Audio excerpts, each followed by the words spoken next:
I'm Terry Harrington, and I'm privileged to be the Director of Project X, as well as a Sponsorship Director for major projects in Highways England. I'm very proud that Project X has become an extremely successful collaboration between central government, academia, professional bodies and the private sector. Project X was conceived as an idea more than 5 years ago when I was the Head of Portfolio Insight at the Infrastructure and Projects Authority. In that role, I was accountable for generating insight from the data we collected from the more than 400 projects on the government major projects portfolio. These are the most complex, largest and transformational projects being delivered by UK government.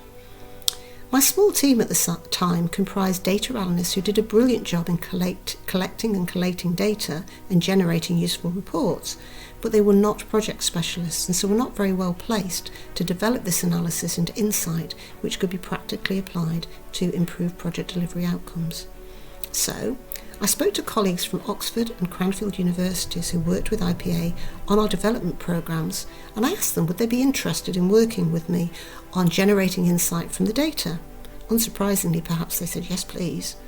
And that was the start of Project X, the name of which was originally a working title, but we've never been able to come up with anything better, despite running a competition to try to do so. And now, more than 5 years later, Project X continues to go from strength to strength, generating insight and supporting the development of research capabilities in project management in our universities. And so, as I said at the beginning, I feel very proud and privileged to be the Director of Project X. My name is Alexander Wozia. I'm a Fellow in Management Practice at the Said Business School here at the University of Oxford. I co-lead Theme A of Project X. In Theme A, we're exploring the ideas of, or the questions around, what is the value of projects? At the moment, we are investigating what is the expected and also the unexpected value in terms of cost and benefits, or benefits and disbenefits of projects. What we hope this will achieve is give a little bit more guidance and further insights into what kind of are the areas that we need to explore when we want to make the case why a government project is value for money.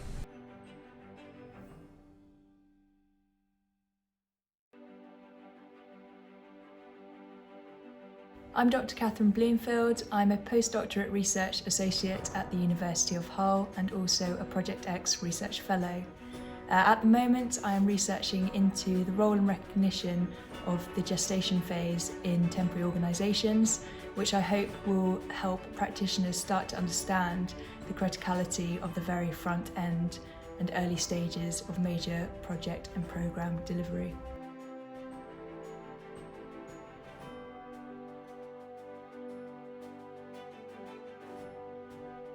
Hi, my name's Rebecca Vine. I'm from the University of Sussex, and I'm a researcher and also a co-investigator on Project X. My main research at the moment is on risk, and I'm considering the way in which risk metrics, reports and forums can lead to project success. My main site of research has been Heathrow. And what this means for practitioners and people in the field is that risk doesn't stand alone. It is the notion of what we perceive to be important to protect, and it's affected by the overall governance structure. Whether or not risk itself is an opened up dialogue where there's discussion and risk talk. So we look into the factors behind that.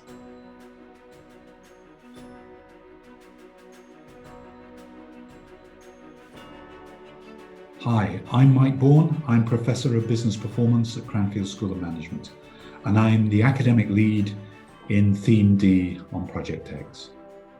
Theme D is the theme that deals with governance, assurance, and performance management of projects. The specific piece of work I want to talk about is the research we've done into the governance and assurance of projects, taking a systems point of view. We've looked at the types of projects and the phases they go through to create a governance and assurance framework that asks a series of practical questions that fit into each stage and each type of project.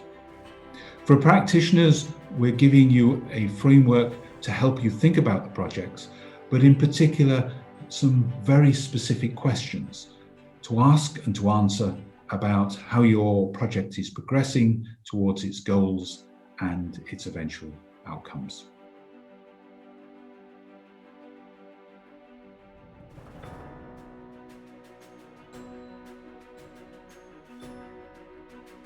Hi there, my name is Naomi Brooks and I am a Professor of Complex Programme Management at WMG in the University of Warwick.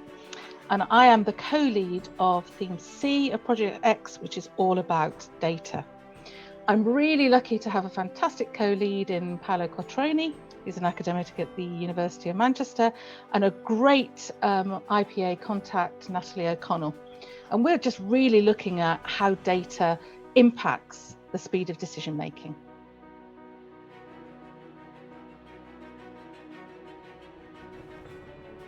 So I'm Richard Kirkham. I'm a reader in civil engineering in the Department of Mechanical Aerospace and Civil Engineering in the School of Engineering at the University of Manchester.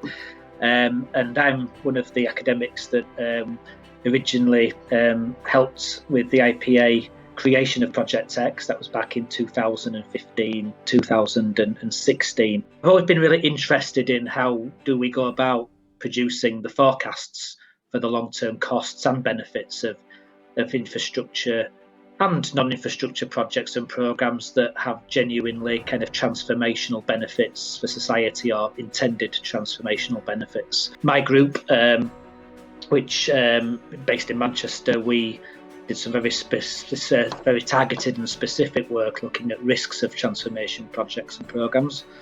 So one of those looked at behaviour change. That was led by my colleague in the business school, Sharon Clark, and Nikki Bellin, the health and safety executive. And they did a really great piece of work that tried to get programme directors, SROs, to think about some of the key questions that are relevant to front-end decision making when delivering transformation projects and programmes. The transformation area is really about supporting the government's ambition to deliver things that we've never really delivered before, but that we genuinely believe will have a positive impact on society. So this requires a sophisticated approach to business case development, a sophisticated, arguably revolutionary approach to project delivery. And I think also it requires the public to have a different understanding of what their expectations should be.